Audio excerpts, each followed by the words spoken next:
जय जिजाऊ. मी राहुल पोकळे, राष्ट्र सेवा समूहाचा अध्यक्ष. मी नुकतीच फेसबुकवर राहुल कुलकर्णी या पत्रकारांची अतिशय एक चांगली मुलाखत ज्यांनी एका महिलेची घेतली, ज्या महिलेला मंगेशकर हॉस्पिटलचा जो अनुभव आला, त्यांनी त्यांचा अनुभव इच्छामरण नावाच्या त्यांच्या स्वतः लिहिलेल्या पुस्तकात त्यांनी लिहिलेला आहे. आणि ते अनुभव ते ज्यावेळेस सांगत होत्या मुलाखतीमध्ये, त्यावेळेस मला देखील अक्षरशः रडू आलं आणि राग आला, संताप आला की ही सगळी व्यवस्था अशी का हल्ली आहे. दीनानाथ मंगेशकरवाले सगळे लोक असे असंवेदनशील कसे काय वागू शकतात, या बाबतीमध्ये काहीतरी आपण देखील बोललं पाहिजे. म्हणून मी हे या ठिकाणी आज आपल्या समोर माझे मनोगत देखील व्यक्त करणार आहे. मुळात आपण ज्यांना धर्मादाय हॉस्पिटल म्हणतो, ते हॉस्पिटल नेमके धर्मादाय म्हणजे काय असतं हे डिक्लेअर झालं पाहिजे. अनेकांना धर्मादाय म्हणजे नेमकं काय, धर्मादाय ट्रस्टच्या अंडर येणारी हॉस्पिटल कोणकोणती यांची यादी जाहीर केली पाहिजे. धर्मादायच्या अंडर जे नेम असतात ते नेम मोठ्या अक्षरात मोठ्या फलक लावून हॉस्पिटलच्या मुख्यद्वारापाशी व अजून आतमध्ये बाहेर असे 2-4 ठिकाणी हे लावले गेले पाहिजेत. व धर्मादाय हॉस्पिटलच्या नियमाप्रमाणे काम होतंय का हे पाहिलं गेलं पाहिजे. आणि धर्मादाय जर ते काम होताना नीट पाहत नसेल तर अशी धर्मादाय असलेली संस्था देखील का ठेवावी याचा देखील या निमित्ताने विचार करायला लागणार आहे. अशी धर्मादाय हॉस्पिटल कोणकोणती याची लिस्ट शासनाने वेळोवेळी प्रकाशित केलेली आहे. अजूनही अनेक लोकांना ती माहिती नाही. अशी लिस्ट सर्वांना माहिती गेली पाहिजे.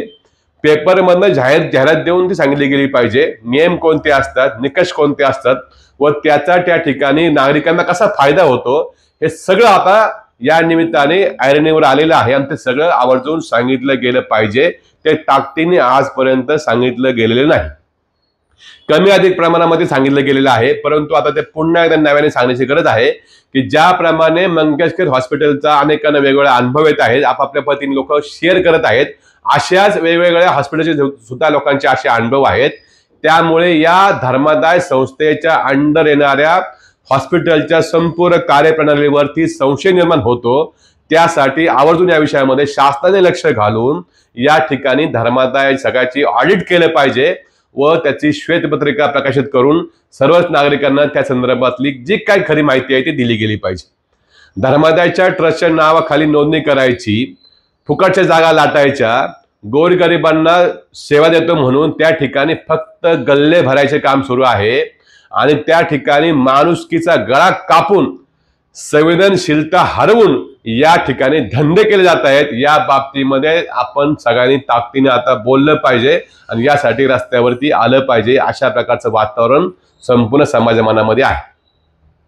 ऑलरेडी आपली आरोग्य व्यवस्था अगोदर खिळखिळी झालेली आहे. आपली आरोग्य व्यवस्था जगातल्या 175 देशांमध्ये आपला 171वा नंबर लागतो. इतक्या मागच्या बाजूला आपली आरोग्य व्यवस्था आहे. पण दुर्दैव आपले असं, लाजिरवाणी गोष्ट आपली अशी की जगात जे 5 स्टार जे मेडिकल मिळतं किंवा 5 स्टार हॉस्पिटल आहेत, त्या 5 स्टार हॉस्पिटलच्या यादीमध्ये जगात मात्र आपला 5वा क्रमांक लागतो. जगातले अनेक लोक मेडिकल टुरिझम काढून विजा घेऊन या ठिकाणी उपचार घ्यायला देखील भारतामध्ये येतात, कारण 5वा नंबर जगामध्ये भारताचा हा 5 स्टार हॉस्पिटलमध्ये लागतो. पण तिथं फक्त श्रीमंतांचाच इलाज होतो, सेलिब्रिटींचा इलाज होतो, आपल्यासारख्या सामान्य लोकांचा इलाज त्या ठिकाणी होत नाही. हे दुर्दैव आहे आपलं. म्हणजे जगामध्ये आपला 171वा नंबर आहे त्या ठिकाणी आरोग्य सेवा नाही म्हणून, आणि जगामध्ये 5वा नंबर अशासाठी आहे की या ठिकाणी 5 स्टार सुविधा असलेली हॉस्पिटल आहेत आणि लोक बाहेर येतात. हे आपलं दुर्दैव आहे.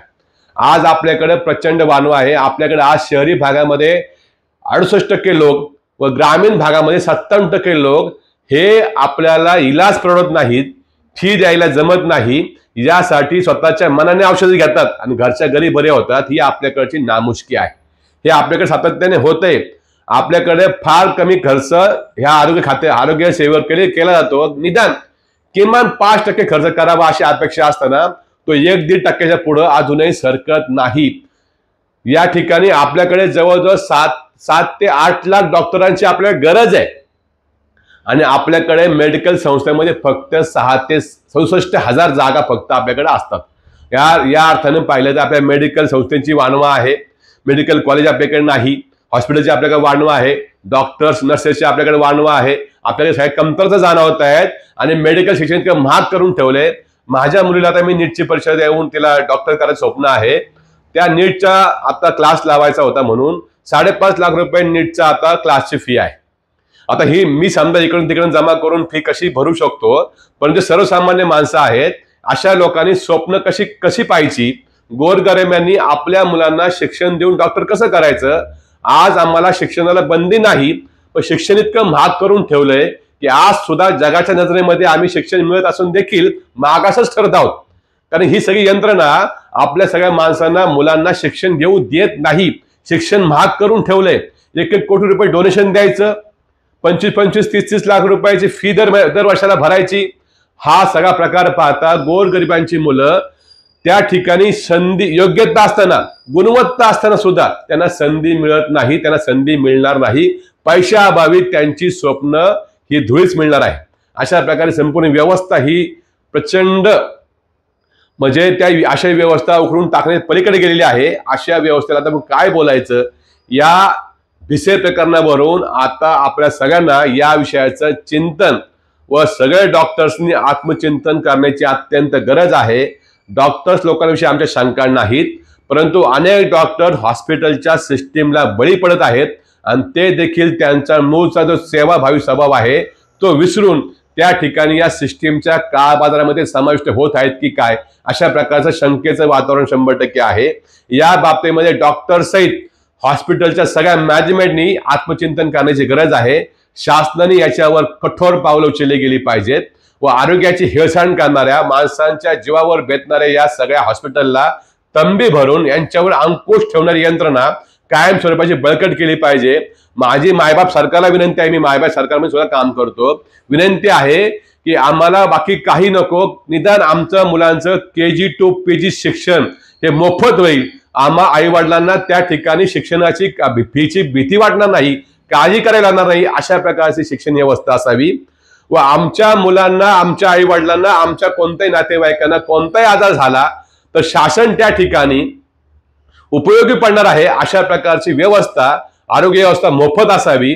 कोणताही आम्हाला आजार झाला तर आजार बरा करायला शासन त्या ठिकाणी जबाबदार आहे, ती जबाबदारी घेत आहे। अशा प्रकारचं वातावरण, अशा प्रकारचं शिक्षण आणि अशा प्रकारची आरोग्य व्यवस्था निर्माण करण्याची जबाबदारी आपण सगळ्यांनी घेतली पाहिजे, त्यासाठी दबाव काढला पाहिजे। या ठिकाणच्या 1-2 योजना कमी केल्या तर चालतील, परंतु आरोग्य सेवेवरचा खर्च वाढवून आपल्या सर्व नागरिकांना उत्तम सेवा द्यायचं काम शासनाने पुढच्या काळात केलं करावं असं मला मनापासून वाटतं।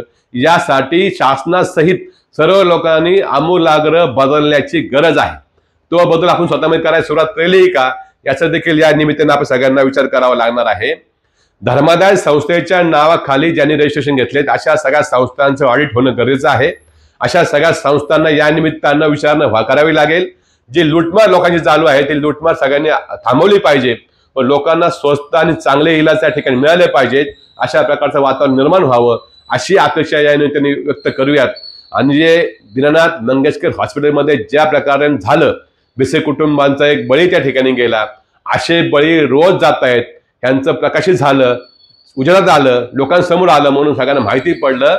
अशा प्रकारचे हजारो बळी रोज जात आहेत, असे बळी जाऊ नयेत यासाठी तुम्ही आम्ही जागे राहून यासाठी दबाव आणला पाहिजे, यंत्रणेवरती अंकुश ठेवला पाहिजे। या निमित्तानं आपण सगळेच जण, सगळ्या गटातील लोक आपण आपली माणुसकी हरवून असंवेदनशील बनत चाललोय का, याचं देखील सगळ्यांनी चिंतन केलं पाहिजे व अशा प्रकारच्या येणाऱ्या ह्या सगळ्या आरोग्याच्या समस्येवरती आपण बोलतं झालं पाहिजे असं मला वाटतं। धन्यवाद। जय जिजाऊ, जय शिवराय।